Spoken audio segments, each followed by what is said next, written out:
আমি ঘটনাস্থলে আসি, আসার পরে আমরা এখানে প্রাথমিকভাবে আমরা 3 জনকে উদ্ধার করেছি এবং গাড়ির নিচে আটকা ছিল আরও 2 জন, মোট 5 জন।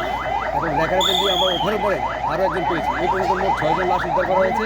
6 জনের মধ্যে 5 জন মহিলা, 1 জন পুরুষ। আমরা গাড়ির আংশিক অংশ আবার কাদার মধ্যে ডেবে আছে। রেখার দিয়ে সম্পূর্ণ গাড়ি উঠানোর পরে বোঝা যাবে আর কোনো নিহত বা আহত কেউ আছে কিনা। নিহত থাকার সম্ভাবনাই বেশি, কারণ কাদার মধ্যে যেহেতু গাড়ির আংশিক অংশ ডুবে আছে। তো আমরা সম্পূর্ণ এটাকে রেস্কিউ না করার পর্যন্ত আমরা ঘটনাস্থল থাকবো এবং উদ্ধার কার্যক্রম শেষ করবো পরবর্তীতে। ধন্যবাদ। এখানে দুর্ঘটনা সম্পর্কে আপনি কি জানতে পেরেছেন? ঘটনার কারণ কি পেলেন?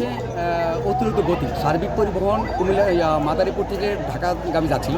ঘটকস্থলে এসে গাড়ির ওভার স্পিড ছিল এবং নিয়ম ভঙ্গ করে সে তার রং সাইডে চলে আসে। রং সাইডে এসে একটা অটোকে ধাক্কা দেয়।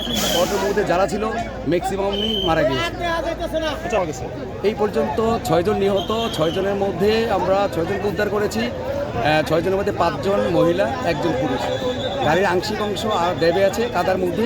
দেখার দিয়ে সম্পূর্ণ উঠানোর পরে বোঝা যাবে আর কোনো আহত বা নিহত আছে। বাসটার মধ্যে কোনো যাত্রী ছিল না, শুধু অটোর যাত্রী মারা গেছে। বাসের কোনো ক্ষতি, বাসের ভিতরে কোনো সবাই নিরাপদে বেরিয়ে যেতে পেরেছে, যেহেতু গাড়িটা সম্পূর্ণ ডুবে যায় নাই। জানলা দিয়ে দরজা দিয়ে বাসের লোক সবাই বেরিয়ে যেতে পেরেছে, কিন্তু অটোকে সরাসরি আঘাত করা হয়েছে অতিরিক্ত স্পিডে, যার কারণে অটোর মধ্যে যারা ছিল সবাই প্রায় সবাই মারা গিয়েছে। আহত বা হতাহত আমরা পাই নাই, আহত সঙ্গে আমরা পাই নাই।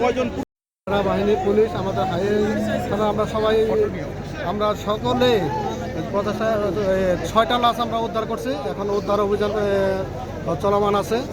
পরবর্তীতে আমরা বিস্তারিত আরও জানতে পারবো। উদ্ধার কাছে কারা কারা আছে? উদ্ধার কাছে আমাদের সাথে সেনাবাহিনী সহায়তা করতেছে, জেলা পুলিশ আছে, ফায়ার সার্ভিস আছে, আমরা হাইওয়ে পুলিশ আমরা আছি। এটা অ্যাক্সিডেন্টটা কিভাবে করতো জানতে পারছেন? অ্যাক্সিডেন্টটা এই জায়গায় আমরা তার করে জানতে পারলাম যে বাসটা নিয়ন্ত্রণ হারায় অপোজিট রাস্তা থেকে যায়, এটা খাদে পড়ছে। নিয়ন্ত্রণ হারানোর কারণে যারা মারা গেছে তাদের পরিচয় জানা গেছে? তাদের এখন আমরা পরিচয় পাইনি, আমরা লাশগুলো উদ্ধার করতেছি। তারপর পরবর্তীতে আমরা হয়তো পরিচয় শোনাতে পারি। উদ্ধার কাজ সম্পন্ন হতে কতটুকু সময় লাগতে পারে?